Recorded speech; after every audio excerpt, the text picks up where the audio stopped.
Auburn, February 7th. p.m. Laura, if you'd like to conduct a roll call, please. Yes, Chair Hyatt, Yes. Vice Chair Kramer, Here. Commissioner Galliard, Here. Commissioner Lemberg, Here. and Commissioner Hobbs. Okay, we should all rise for the Pledge of Allegiance. I pledge allegiance to the flag of the republic, which one nation, indivisible, with liberty and justice for all.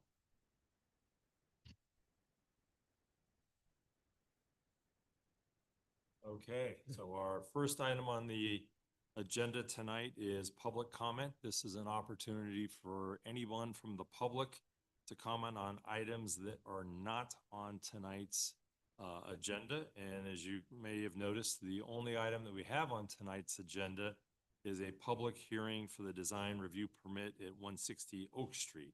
So if there is anybody from the public that would like to speak on something other than that, now would be the time to do so. Do we have any public comment?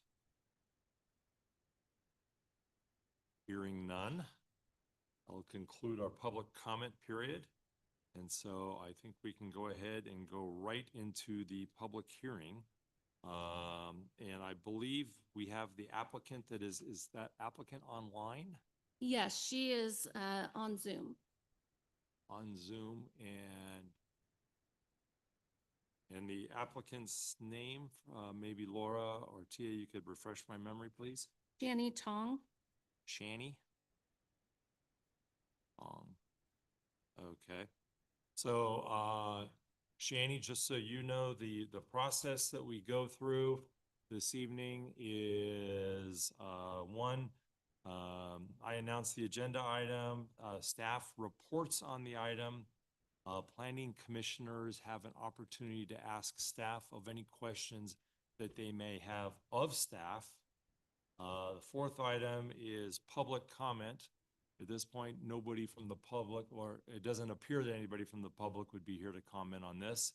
But at the end of the public comment period, that's when we would give the applicant, Shani Tong, an opportunity to make any comments or to describe the project or say anything that you would like to say about the project. Upon that, planning commissioners then have an opportunity to ask the applicant any questions that they might have. Upon conclusion of that, we hope that there will be a motion coming from the planning commission and a second, and then that is followed by a vote. So that is the process that we will be going through this evening. So with that, either Laura or Tia, would you like to introduce the design review permit item file DRP 25-06? Good evening, Chair Hyatt, Vice Chair Kramer, and Commissioners. I am Laura Stewart, your Associate Planner, and I'll be presenting item 3A on the agenda, a request for design review approval for 3 one-bedroom detached residential units on a quarter-acre lot located at 160 Oak Street. Usually, new single-family dwellings are not brought before Planning Commission. However, this is a unique project consisting of 3 detached single-family dwellings on one parcel.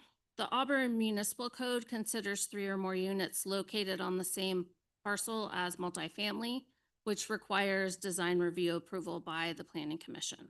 So here we are.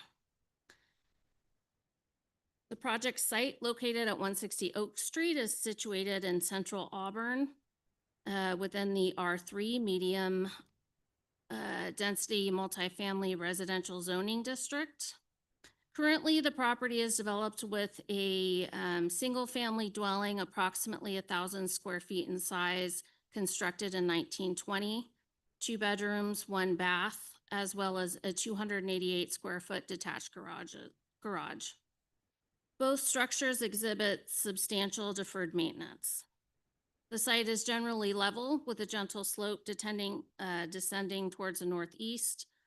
Surrounding land uses include a variety of multifamily residential, single family, and open space, which is currently a charter elementary school campus to the east.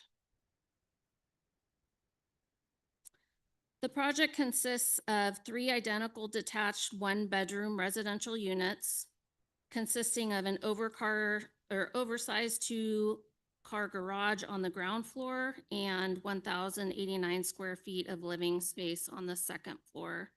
Each garage has an automatic roll-up door for vehicle access, as well as a pedestrian door leading to the internal staircase to the upstairs living space. The second story consists of one bedroom with a walk-in closet, a full bathroom, a separate enclosed laundry room, and open plan living room and kitchen. The project includes demolition of the existing residence and garage. The property owner notified the current tenants of the planned construction back in June 2025, and the current tenants are not interested in renting the proposed units and will be voluntarily relocating. There are no protected trees on the site. The existing non-native trees at the rear of the property will be removed. All current landscaping that can stay will, but they will have to follow the 5-foot ember zone for non-combustibles surrounding the structures. The applicant will submit a landscaping and lighting plan consistent with city standards as part of the building permit plan set, which will be reviewed by staff and approved prior to issuance of any building permits. Utility services will remain the same. They're currently all on site. We have City of Auburn sewer system, Placer County Water Agency supplying the water. Gas and electric will be provided by PG&E, and Recology Auburn Placer will be the refuse removal company. Both ingress and egress for all 3 units will occur via a continuous driveway from Oak Street along the northern boundary of the parcel. As a condition of approval, a new all-weather surface driveway and apron will be constructed to Public Works and Fire Department standards. Due to the limited width of that driveway, no parking will be permitted in the driveway, maintaining continuous access for emergency response vehicles. No parking signs will be installed along with a red painted curb. Consistent with the surrounding area, no sidewalk will be required along Oak Street. Each unit requires 2 on-site parking spaces, and they will be located in the ground floor garage of each unit. The proposed project meets the permitted uses of the R3 zoning district, as well as all of the district regulations listed in Appendix A of the Municipal Code zoning ordinance. Exterior design components include a 3-coat structure exterior, hardy shingle, siding, staggered edge panels from the roof pitch to eave line, exterior LED lighting, Byers leaf card gutters, and a 30-year asphalt shingle roof. The building elevations are illustrated in Exhibit C of the staff report.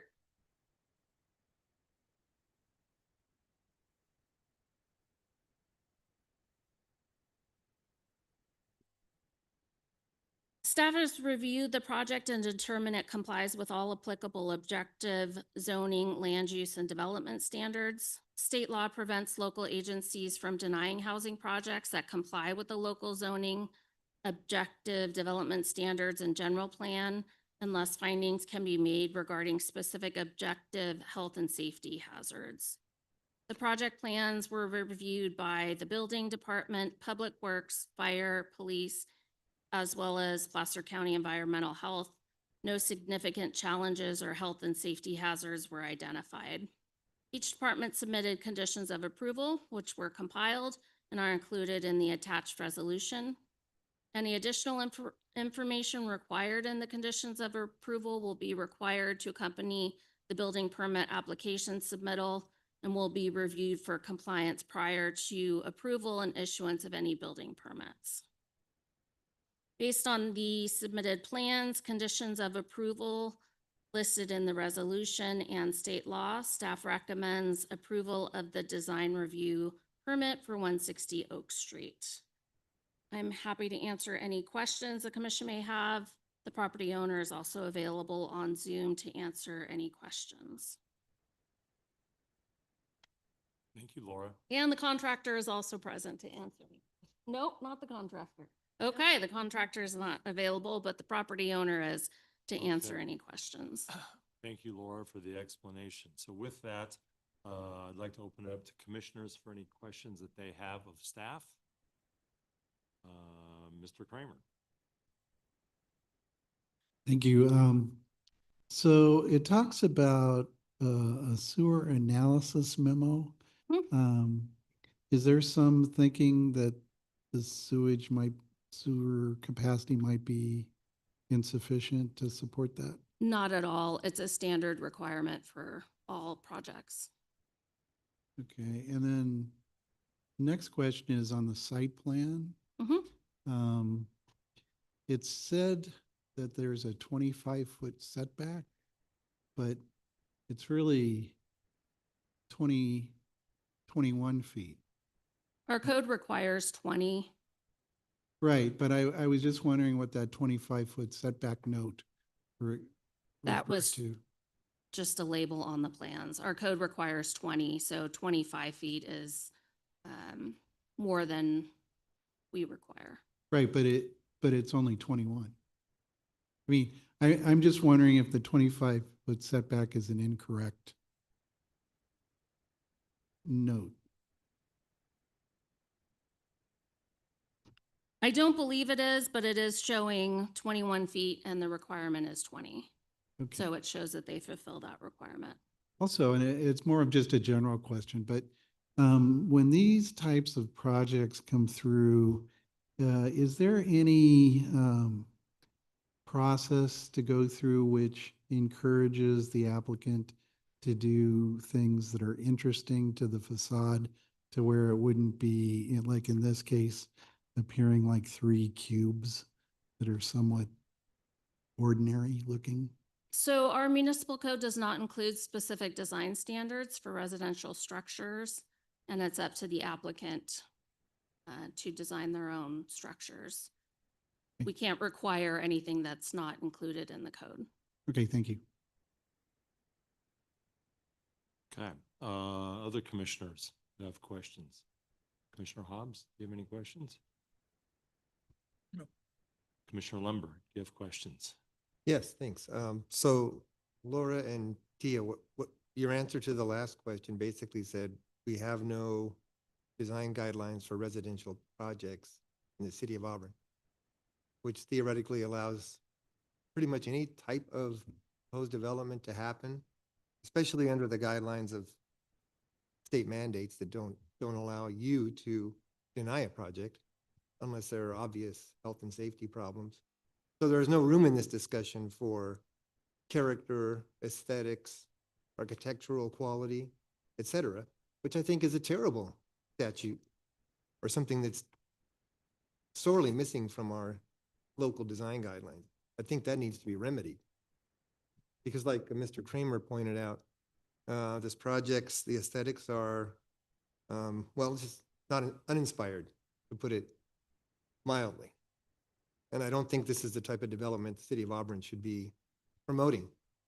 Number one, no issue with the development pro forma of 3 individual buildings on the site, assuming that they've all got decent views, decent separation, decent access and accommodation. But I do think there should be something said about the quality of the architecture of these buildings. If you go around this neighborhood, there are many examples of fine historical architecture. There are also examples of less than inspired multifamily housing, which I see as a mistake not to be repeated, not a situation to be propagated. So with that comment, and because we really have no basis for approval or denial of the project, I will defer to the next comment. Okay. The only comment I wanted to make sure of is there was some brief discussion earlier about drainage. Public Works is reviewing this. You commented earlier that City of Auburn is reviewing it for sewer, PCWA for water, PG&E for gas and electric, et cetera, et cetera. But isn't it also true that Public Works is taking a look at this? And if there were any drainage issues out towards Oak Street from the driveway, that Public Works would be on top of that, and they would make sure that any mitigation necessary was taking place? Yes, absolutely. Public Works has looked at this and has reviewed the plans. They are requiring a grading plan as a condition of approval and believe that the site can be sloped to take advantage of existing storm drains along Oak Street. Okay. But it will be reviewed by Public Works prior to building permit issuance. Great, thank you. And that was the only question that I had. If there are no further questions, assuming there isn't, or you'd be speaking up, let's now go into public comment. Is there anyone from the public that would like to comment on this? And if so, please approach the podium, state your name, your address, and you're allotted 3 minutes to make your comments. Thank you for your time. My name is Kenneth Ludwig. I'm the son of the owner of the property that is directly south of this project at 277 Huntley Avenue, which is the Marlowe Apartments. I have had the opportunity to review the plans with Laura, and as the neighbor to the south, we welcome the new neighbor. We hope that it passes through, and we're excited about the project and hope everything works out well for the potential new owner. And that's all we wanted to do, was just put our support behind it as the neighbor to the south of this project at 277 Huntley Avenue. And I'm representing my father, Howard Ludwig, who is the owner, and I'm a 6th generation Auburn.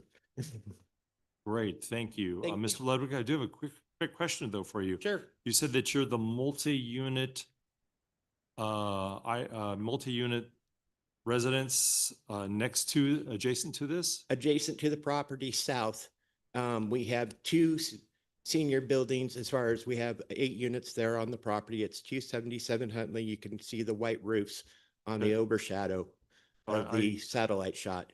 Excuse me, maybe I'm mistaken, but I thought that the multi-unit housing project directly adjacent to this was to the north? There's one to the north. We are the ones to the south.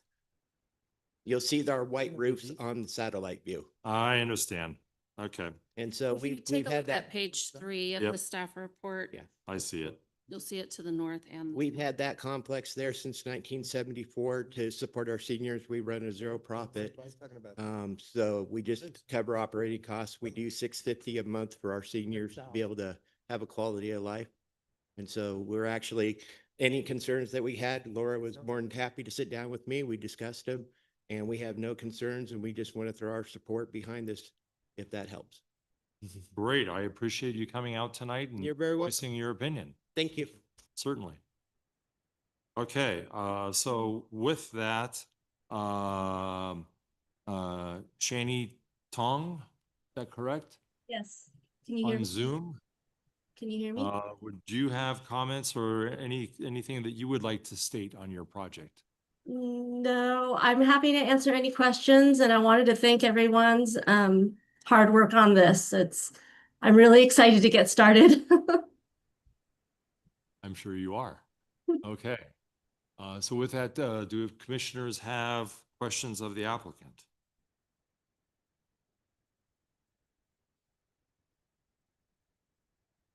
Any commissioners? Commissioner Kramer, Commissioner Lumberg, the two that I did not see you shake your head this way. I was wondering if you had Well, questions. I guess, I mean, as Commissioner Limburg pointed out, it meets the requirements, and, but would have hoped for something a little more creative in terms of design, but it's not required. The applicant can put up what they want with, as long as it meets the guidelines. But at some point, I think in the discussions, preliminary discussions early on with these applicants, there should be some encouragement to put in something more interesting like gables or different sightings that might create more interest to the project. But that's neither here nor there, really. I just promise to prefer- not make it ugly.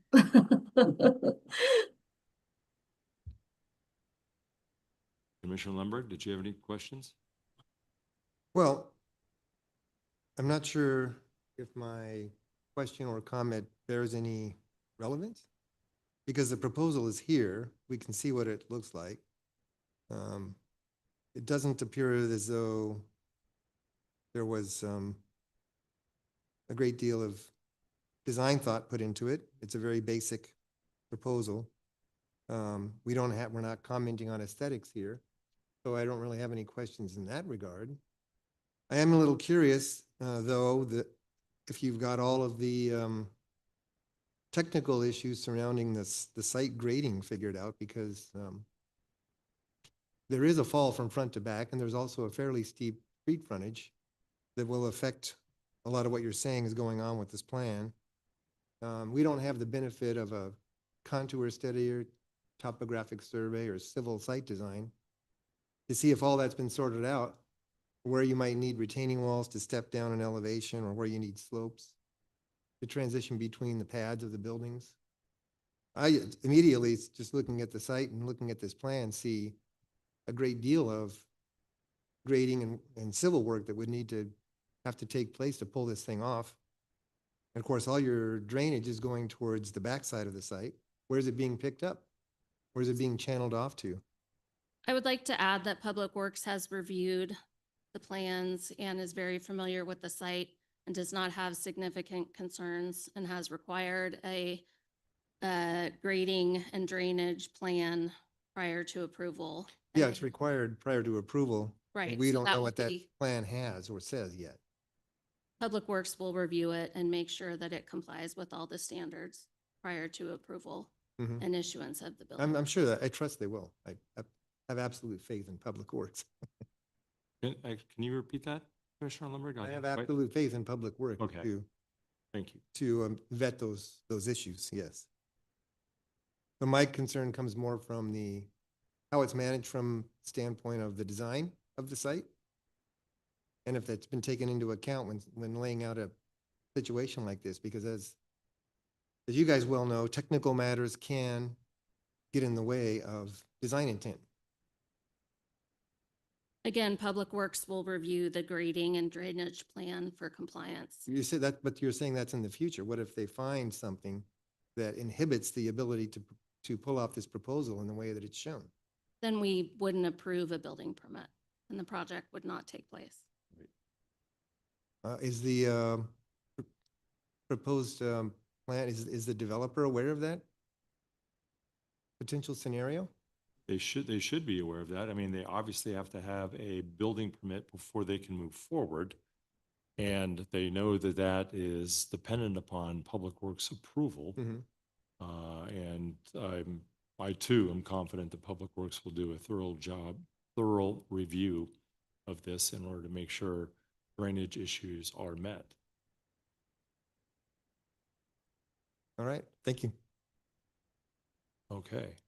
I didn't have any particular questions about the 3-unit complex or the 3-unit project. And so with that, I'm going to ask planning commissioners if anyone would like to make why am I losing this? Motion. A motion. Thank you. Thank you, Steve. Would anybody like to make a motion on this? I'll make the motion.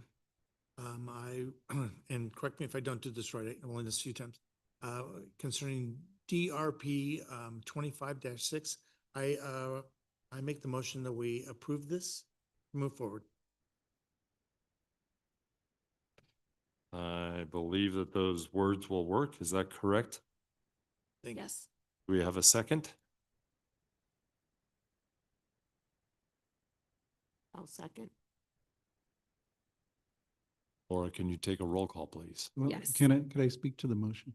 Yes, please. I wanted to thank the applicant for her comment that she won't make it ugly. Excellent. Thank you. Okay, can we take a roll call, please? Okay, Chair Hyatt, Yes. Vice Chair Kramer, Aye. Commissioner Galliard, Aye. Commissioner Lemberg, No. Commissioner Hobbs. Aye. Okay. Congratulations. You have a unanimous approval on your design review permit at 160 Oak Street. And thank you for putting in your application and attending via Zoom this evening. Thank you so much. Thank you, everybody. Sure. Thank you. Okay, so that concludes item 3, public hearing. And so that brings us to staff follow-up reports. So Laura or Tia, do you have some items that you would like to present on or discuss? Actually, so for item A, for economic development updates, that would normally be with our economic development director, Jonathan Wright. As you can see, is not here this evening, double booked. He apologizes. We're going to move him to the March 17th meeting. And he can give you updates, I'm sure, on the entertainment zone, all things cannabis and vacant building, whatever else he's got going on right now. So March 17th, we'll move him to that. City council meetings, I know Chair Hyatt, you were aware of this. Our last city council meeting, staff had to present an appeal for a short-term rental. That was here in January 20th, I believe, or no. It was no, last last year. November. It was last November.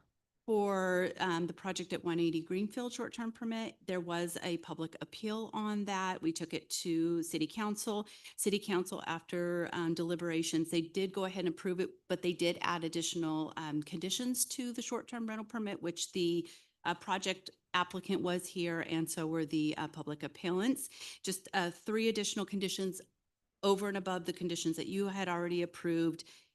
No parking will be allowed in front of the property. The garbage toters must be in the garage and available to the tenants, and no outdoor smoking fire pits, anything like that would be. So those additional conditions were added to their permit. And again, March 17th is what we're expecting for the next meeting. This should be a joint meeting with Planning Commission and Historic Design Review. I'll follow up here in the next couple of weeks just to make sure that we're still on schedule for that. And as far as just a quick timeline, very brief on the general plan update, I spoke to our consultant last week on that. We're expecting the draft EIR to come through April, May. Like to get this in front of you guys sometime in May, just for the one public hearing, and have you guys start looking at that. I'll get a better update here in about the next 3 to 4 weeks, see where we're still on track with that. While you're on that topic, there were several committees that were helping with that. Will those committees see the draft EIR prior to us, or how does that work? I don't, that's a good question, because it's going to go for admin draft right now so that staff can review it, and then it'll go to city manager, it'll go to legal counsel before we get that back. So I'll get a better timeline, and if our consultant wants to go to different commissions, I can't imagine so, because we've already done all that public outreach. I think that now we're to the point we need to get it in front of Right. the commission and start reviewing it that way. Okay, But- so the administrative draft is coming out before, but that's going to Correct. staff only. Correct. And then the draft will be to us in April or May, yeah, April, May. Okay, And then we'll go through the 45-day public comment review period, do our public hearing here. right. And Mhm. so let's think about this. So let's say it's May, so it'll be sometime in July or maybe August when we do the public hearing? We're Fingers- hoping to do the one public hearing in May in Okay, front of the commission. So we'll see how that goes. okay. Would love to, and then get it to council. I think our consultant is hoping through summertime, early fall. Okay, But as I continue to get more updates from the consult, just for the timeline, I'll be definitely able to share that with you. But that's as of last week. excellent. Thank Okay. you. And I don't have anything else for the commission at this time. Does March 17th on everyone's schedule look so far so good? Let's check. Good for Let's, me. let's Looks double check. green. I think that works for me as well. Okay. It's exactly a month from now. Yeah. That's St. Patrick's Day. Mhm. Yeah, it works for me. Okay. All right. Is that Again, maybe I'll- turn to green beer? That's an excellent idea. So? That's an Okay. excellent idea. Okay, anything more, Tia? Nothing else? Thank you. Okay, are there any reports from planning commissioners? Any discussion or reports? Yes. I have one, not a report, but, for staff to look into it. On Auburn Ravine, where it comes in at Eberly, there are 4 trailers. It's right next to where we approved the auto thing. And they've been on the property for some time. Is there some going on with that, or should they be removed? Nothing that we're aware of. I know that that vacant property, I think, is owned by the adjacent property owner as well. It's definitely something, I'm not aware of anything, but we can definitely reach out to them. Thank you. I've got a question on other items as well. The Caltrans roundabout project, is that completely bought off? Because there is an issue that I have talked with Mingel about. And I also know that one of the city council members is aware of it, that the crosswalk on I guess that would be the north end of the roundabout, which is right next to the overhead structure, the Union Pacific Railroad overhead structure. That crosswalk is right next to the pier, and it's a little bit of a safety, it is a safety hazard. And that as vehicles are headed into the canyon, that before they go into the roundabout, they cross in front of that pier, which supports the bridge above, the Union Pacific Railroad bridge above, and that blocks their view from seeing a pedestrian trying to cross the crosswalk coming from I guess that would be the north, headed over the crosswalk. This is really a Caltrans responsibility since it is a Caltrans project. My hunch is that it has probably been brought to Caltrans' attention, but I do not know that for a fact. I don't know that either. Did you mention this to Public Works to mention? Yeah, I mentioned it to him during one of our traffic meetings about a Last- week or so Okay. ago. And I haven't followed up with him. Okay. You know what? We can do that tomorrow when we see him. That'd be great. We'll follow up now that we have this all on record and we can I would say, appreciate listen that. to this part from Right. chair. Like I say, it's more of a Caltrans issue than it is a city issue, but I don't know what the status is on that whole project being signed off and bought off on. This is a little out of the ordinary, but a comment from the public.